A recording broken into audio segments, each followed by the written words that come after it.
Good afternoon students. विद्यार्थी मित्रांनो, मागच्या व्हिडिओमध्ये आपण अनुसूचित जाती, जमाती आणि इतर मागासवर्ग या समुदायांना ज्या शैक्षणिक समस्या भेडसावतात त्या संदर्भात चर्चा केली होती.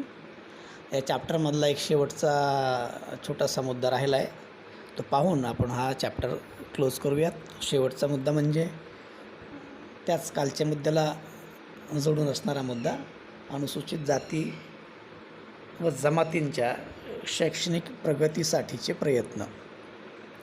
म्हणजे आपण कालच्या व्हिडिओमध्ये जी चर्चा केली, म्हणजे मागच्या व्हिडिओत जी चर्चा केली होती की अनुसूचित जाती आणि जमातींना काही अडचणी आहेत, शैक्षणिक अडचणी. मग त्या अडचणी तशाच ठेवायच्या का? नाही, तर त्या सोडवणं गरजेचं आहे.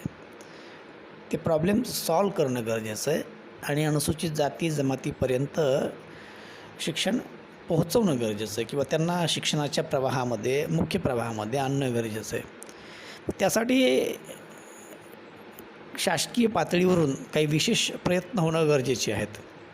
ते विशेष प्रयत्न म्हणजेच अनुसूचित जाती जमातींच्या शैक्षणिक प्रगतीसाठी केलेले शासकीय पातळीवरील प्रयत्न. तसं तर खूप वेगवेगळ्या माध्यमातून त्या गोष्टी करता येतील, परंतु काही प्रमुख मुद्द्यांच्या आधारे आपण हे प्रयत्न शासकीय पातळीवरून केले जात आहेत, कसे केले जात आहेत ते समजून घेण्याचा इथं प्रयत्न करणार आहोत. खूप काही टेक्निकल असा टॉपिक नाही आहे, साधारणच आहे. सहज तुम्ही PDF पाहूनसुद्धा त्याला अभ्यासू शकता. तर यातला पहिला मुद्दा आहे अनुसूचित जाती जमातीच्या मुलामुलींसाठी वसतिगृहांची सुविधा. वसतिगृह म्हणजे काय? तर साहजिकच आहे, वसतिगृह हे असं ठिकाण असतं की ज्या ठिकाणी मुलामुलींना राहण्याची आणि खाण्याची शक्यतो दोन्ही प्रकारच्या सुविधा त्या ठिकाणी उपलब्ध करून दिल्या जातात, किंवा काही वेळा केवळ राहण्याची सोय उपलब्ध करून दिली जाते. खाण्याची वगैरे सोय आपापली स्वतःची त्या ठिकाणी मुलामुलींनाच करावी लागते. परंतु मोस्ट ऑफ द वसतिगृह जे आपल्याकडचे आहेत अनुसूचित जाती आणि जमातीच्या मुला आणि मुलींकरता असणारी, ती वसतिगृह राहण्यासाठी आणि खाण्यासाठी अशा दोन्ही प्रकारच्या सुविधा उपलब्ध करून देणारी आहेत. शिवाय शैक्षणिक साहित्यसुद्धा अशा प्रकारच्या वसतिगृहांमधून त्या ठिकाणी उपलब्ध करून दिलं जातं. तर ही वसतिगृह नेमकी काय आहेत, कशासाठी आहेत? तर त्याचं कारण आहे अनुसूचित जाती आणि जमाती. त्यात जमातींचा जर विचार केला तर हे अत्यंत दुर्गम भागात, दऱ्याखोऱ्यांमध्ये आणि जंगलांमधून राहणारे समुदाय. त्या ठिकाणी शासकीय पातळीवरून प्रायमरी लेवलचं शिक्षण उपलब्ध करून देण्याचा प्रयत्न जरी झाला असला तरी माध्यमिक पातळीवरचं किंवा उच्च माध्यमिक पातळीवरचं किंवा उच्च शिक्षणाच्या स्वरूपातलं शिक्षण हे मात्र त्या ठिकाणी उपलब्ध होऊ शकत नाही. त्याचं कारण आहे, अनेक कारण आहेत.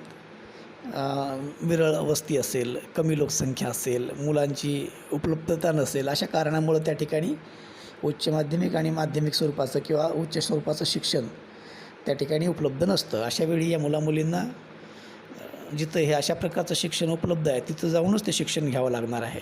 तीच गोष्ट काही अंशी अनुसूचित जातींना लागू पडते. ग्रामीण भागातून, खेड्यापाड्यातून मोठ्या प्रमाणामध्ये वास्तव्य असणाऱ्या या अनुसूचित जातीच्या मुलामुलींनासुद्धा ग्रामीण भागातून जास्तीत जास्त प्रायमरी किंवा सेकंडरी लेवलचं शिक्षण मिळू शकतं. पण उच्च शिक्षणासाठी यांनासुद्धा जिथं अशा उच्च शिक्षण उपलब्ध आहे तिथंच त्या ठिकाणी जावं लागणार आहे. हे उच्च शिक्षण उपलब्ध असणार कुठं असणार? एकतर निमशहरी किंवा शहरी भागांमधून. मग अशावेळी या अनुसूचित जाती जमातीच्या मुलामुलींना या शहरी निमशहरी भागामध्ये अशा प्रकारचं पुढचं उच्च शिक्षण घेण्यासाठी येणं गरजेचं आहे. परंतु त्यांची मोठी अडचण आहे. एकतर आर्थिक स्थिती आहे, रोज जाणं आणि येणं हा खर्च त्यांना पेलवणारा नसतो. त्यामुळं अशावेळी अपडाऊन करून शिक्षण घेणं शक्य नाही आणि खूप दूरचं अंतर असल्यामुळं रोजच जाणं आणि येणं हे त्या ठिकाणी वेळेअभावी शक्यही नसतं. अशावेळी पर्याय असतो जिथं शिक्षण उपलब्ध आहे तिथंच राहणे. पण हा पर्याय महागडा आहे, कारण बाहेर शिकायचं किंवा बाहेर शिकण्यासाठी राहायचं म्हणजे खोली भाडं आलं, जेवणाचा मेसचा वगैरे खर्च आला, शिक्षणाचा खर्च तो वेगळाच. या सगळ्या गोष्टींची पूर्तता या दुर्गम भागातून किंवा ग्रामीण भागातून राहणाऱ्या अनुसूचित जाती जमातींच्या त्या कुटुंबियांना करणं शक्य नसतं. अशावेळी त्यांच्या पाल्यांचं शिक्षण त्या ठिकाणी बंद पडू शकतं. ते बंद पडू नये म्हणून तालुका पातळीवर, जिल्हा पातळीवर अशा प्रकारची वसतिगृहं उभी केली गेलेली आहेत की ज्या वसतिगृहांमधून अनुसूचित जाती जमातींच्या मुलांना प्रवेश दिला जातो. आता तो प्रवेश मर्यादित असतो, सर्वांनाच तो काही प्रवेश मिळत नाही, लिमिटेड संख्या असते. असो पण अनेक विद्यार्थ्यांना या अशा वसतिगृहांमधून प्रवेश मिळतो आणि त्या ठिकाणी ही मुलं म्हणजे राहू शकतात. त्यांना तिथं जेवणही मिळतं आणि सोबत शैक्षणिक साधनं, साहित्य जी लागतात तीसुद्धा मिळतात. या सर्व गोष्टींची उपलब्धता असल्यामुळं त्या मुलांना आपलं शिक्षण पूर्ण करणं सोयीचं जातं. त्यामुळं अनुसूचित जाती जमातींच्या मुलामुलींकरता अशा प्रकारची वसतिगृह शैक्षणिक दृष्टिकोनातून लाभदायक ठरतात, परंतु त्यांची संख्या आणखीन मोठ्या प्रमाणामध्ये वाढवणं गरजेचं आहे. पाहिजे त्याला अशा प्रकारच्या वसतिगृहांमधून ॲडमिशन मिळणं आवश्यक आहे. मर्यादित सीट्स हा एक प्रकारचा अन्यायकारकच प्रकार झाला. तसं होऊ नये. त्याऐवजी पाहिजे त्याला सर्वांनाच या ठिकाणी राहण्याची आणि त्या ठिकाणी राहून शिक्षण घेण्याची संधी जर मिळाली तर नक्कीच आणखीन त्या ठिकाणी अनुसूचित जाती जमातीच्या मुलामुलींच्या शिक्षणामध्ये प्रगती आपल्याला दिसू शकते. दुसरा मुद्दा आहे आश्रम विद्यालय. हा वरच्या मुद्द्याला रिलेटेड असणाराच मुद्दा आहे. हा आश्रम विद्यालयाचा प्रकार हा मोस्ट ऑफ दी जास्तीत जास्त प्रमाणामध्ये अनुसूचित जमातींच्या संदर्भातला आपल्याला पाहायला मिळतो. त्याचं कारण आहे की या अनुसूचित जमातींचं जे निवासस्थान आहे ते दुर्गम भागातलं, दऱ्याखोऱ्यांमधलं किंवा इंटिरियरमधलं, जिथं कुठल्याही प्रकारच्या सुविधा उपलब्ध नाही आहेत, रस्ते नाही आहेत किंवा शिक्षणाच्या सुविधा उपलब्ध नाही आहेत. आणि आणखीन एक महत्त्वाची गोष्ट म्हणजे आता आधीच्या मुद्द्यात आपण चर्चा केल्याप्रमाणे लोकसंख्या, विरळ अशी लोकसंख्या, छोटी छोटी गावं असतात ती, काहीशे लोकसंख्येची गावं किंवा कधीकधी 100च्या आतही लोकसंख्या असणारी गावं, अशा छोट्या छोट्या गावांमधून त्या ठिकाणी एका शाळेसाठी उपलब्ध असणारी किंवा लागणारी मुलं उपलब्ध असणं शक्य नसतं. अशावेळी पर्यायी व्यवस्था म्हणून काय तर 10-20 गावांमध्ये मिळून एखादी शाळा सुरू करणे आणि त्या ठिकाणी त्या मुलामुलींना शिक्षण देणे असा त्या ठिकाणी पर्याय निघतो. परंतु आता हा पर्यायसुद्धा व्यवहार्य नाही आहे, कारण या मुलामुलींना त्या ठिकाणी येणं जाणं शक्य नाही आहे. कारण ग्रामीण भागात किंवा अशा प्रकारच्या इंटिरियर आदिवासी भागामध्ये एकतर कुठल्या प्रकारची प्रवासाची सोय उपलब्ध नसते आणि असेलही तर ती त्यांना परवडणारी नसते. आणि मग त्याच्यावर पर्याय म्हणून अशा प्रकारच्या आदिवासी आश्रमशाळांची संकल्पना पुढे आली की काही गावांमध्ये मिळून अशा प्रकारच्या आश्रमशाळा सुरू करायच्या की ज्या ठिकाणी मुलांना निवासाची व्यवस्था असेल आणि शिक्षणाची व्यवस्था असेल. म्हणजे ते शिक्षण दिलं जातं त्या शाळेच्याच आवारामध्ये.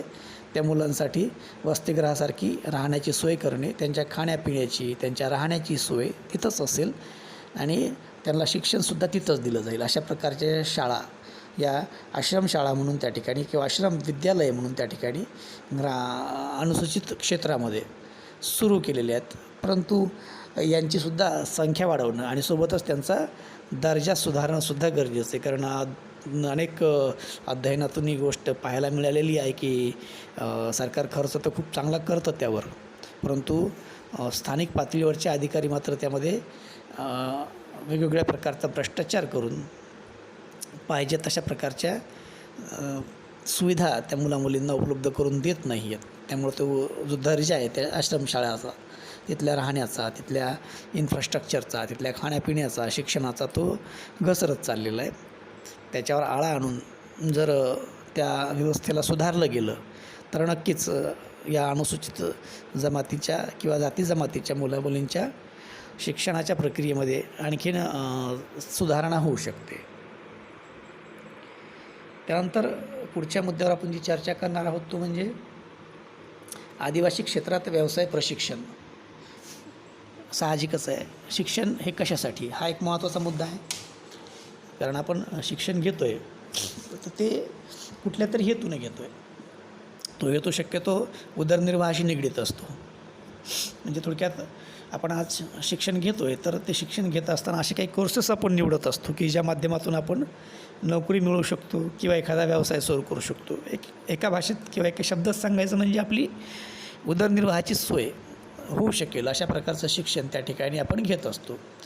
हीच बाब आदिवासी भागातल्या अनुसूचित क्षेत्रातल्या मुलामुलींनासुद्धा लागू होणं गरजेचं आहे.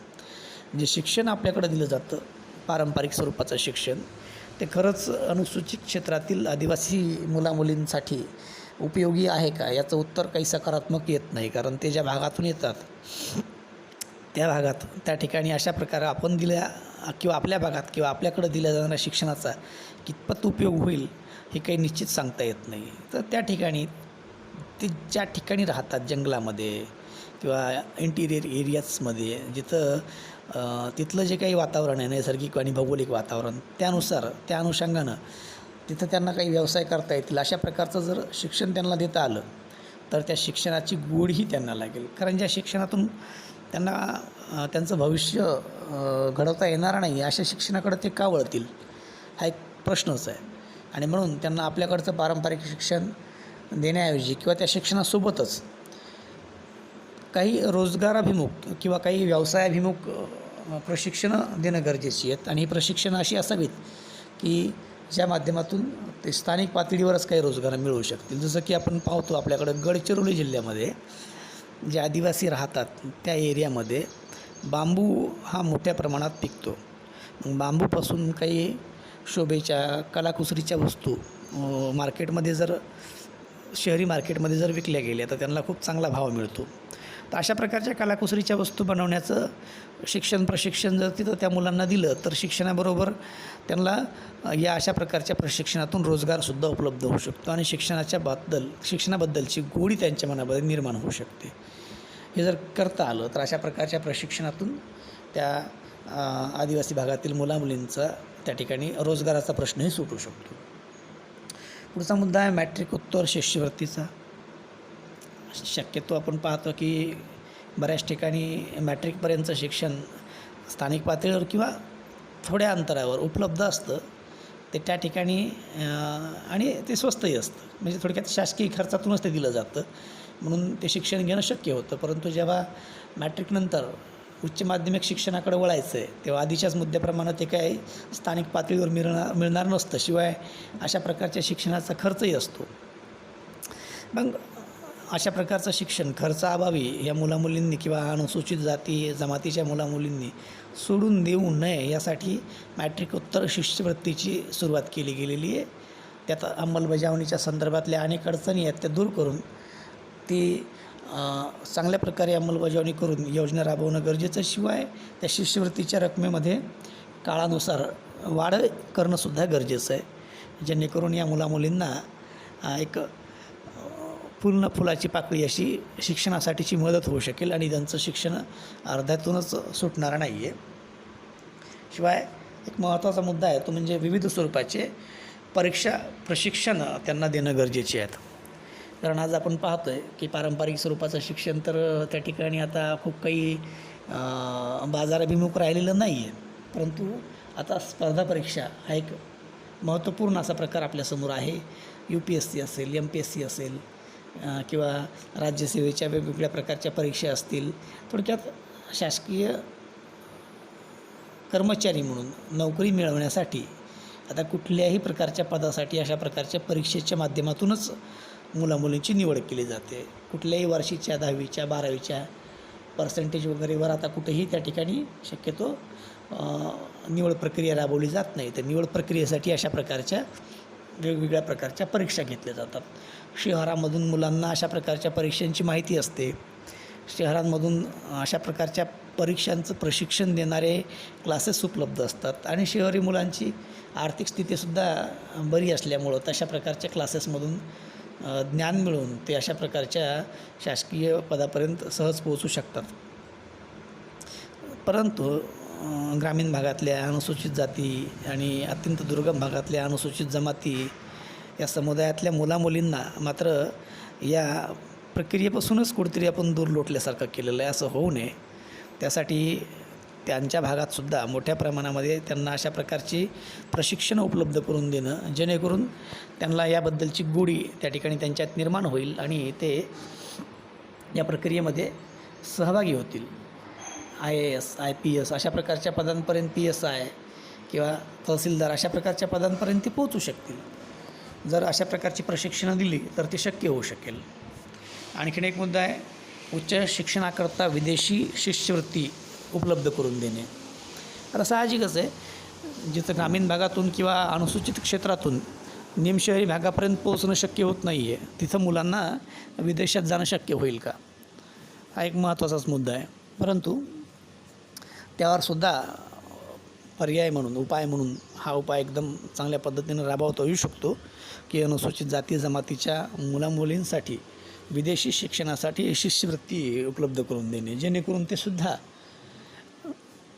देशाच्या बाहेर, भारताच्या बाहेर जाऊन युरोप, अमेरिकेसारख्या राष्ट्रात जाऊन त्या ठिकाणी आधुनिक स्वरूपाचं शिक्षण घेऊ शकतील. त्यांनाही या प्रक्रियेमध्ये आपण सामील आहोत असं वाटेल.